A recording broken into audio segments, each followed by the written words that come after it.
803 কোটি টকাৰ expenditure budget আগবঢ়াইছে।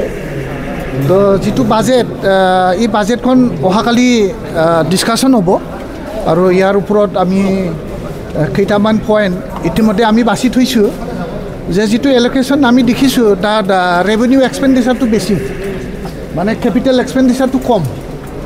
তো আমাকতো BTC লাগে ৰেভিনিউ এক্সপেণ্ডিচাৰটো বেছি লাগে, কেপিটেল এক্সপেণ্ডিচাৰটো লাগে। তাৰমানে আমাৰ ইনফ্ৰাষ্ট্ৰাকচাৰ ডেভেলপমেণ্টটো হ'ব লাগে আৰু ৰেভিনিউ এক্সপেণ্ডিচাৰ মানে গ্ৰেণ্ড চি নাই। BTCৰ টকাটো বেছি গ্ৰেণ্ড চি নিডত খৰচ কৰিব বিচৰা দেখা গৈছে। যেনিবা এডুকেশ্যন ডিপাৰ্টমেণ্ট 100% মানে ৰেভিনিউ এক্সপেণ্ডিচাৰ দেখুৱাইছে।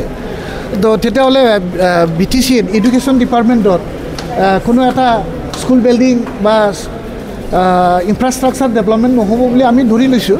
এনেকুৱা বহুত ডিপাৰ্টমেণ্ট আছে যিটো ৰেভিনিউ এক্সপেণ্ডিচাৰটো বেছি দেখুওৱা হৈছে আৰু কেপিটেল এক্সপেণ্ডিচাৰ মানে প্ৰভিশ্যনটো কম ৰাখিছে। ইয়াৰ ওপৰত আমি ৰাখিম।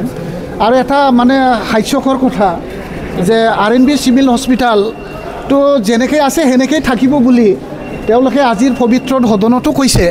কিন্তু ইতিমধ্যে জইণ্ট ডিৰেক্টৰ আৰু আমাৰ superintendent of RNB civil hospital ইতিমধ্যে শ্বিফটিঙৰ অৰ্ডাৰ দি পেলাই 6টা মানে ডিপাৰ্টমেণ্ট ইতিমধ্যে শ্বিফটিং কৰিলে আৰু বাকী থকা যিটো ডিপাৰ্টমেণ্ট এইটো গ্ৰেজুৱেলি শ্বিফটিং হ'ব বুলি ইতিমধ্যে অৰ্ডাৰত লিখা আছে।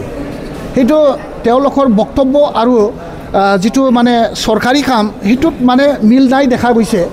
সেইটো আমি অহাকালি তীব্ৰ বিৰোধিতা কৰিম আৰু আজিৰ আপোনালোকৰ জৰিয়তে আমি সেইটোৱে তেওঁলোকক কৈছোঁ যে আপোনালোকে খালি মুখত কিয় কয়, কামতো যিকোনো মুখত কৈছে সেইটোকে কৰিলে ভাল হয়।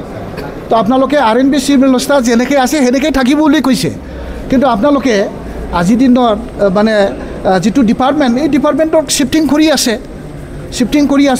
কৰি আছে আৰু already RNB civil hospital is amalgamated with the civil medical college and hospital, তাৰ লগত অলৰেডি এমালগেটেড হৈ গৈছে। ইয়াৰ যিটো ষ্টেটাছ কম মেইনটেইন কৰক। RNB চিভিল হস্পিটেলে যেনেকৈ আছিলে, যেনেকৈ ৰাইজক সেৱা কৰিছিলে, যেনেকৈ আমাৰ ডক্টৰ আমাৰ ষ্টাফবিলাক আছিলে, নাৰ্ছবিলাক আছিলে, মেডিকেল ষ্টাফবিলাক যেনেকৈ আছিলে সেনেকৈ ৰাখক। আৰু তেওঁলোকে কৈ আছে যে মানে মেডিকেল কলেজ ছেকেণ্ড বেচ এডমিশ্যন এপ্ৰুভেল হৈছে, এতিয়া বোলে তেওঁলোকৰ বোলে পেচেণ্ট দেখুৱাব লাগে। আৰে ভাই, আপোনালোকে মেডিকেল কলেজখন হোৱাত আমি চবে খুচি হৈছোঁ।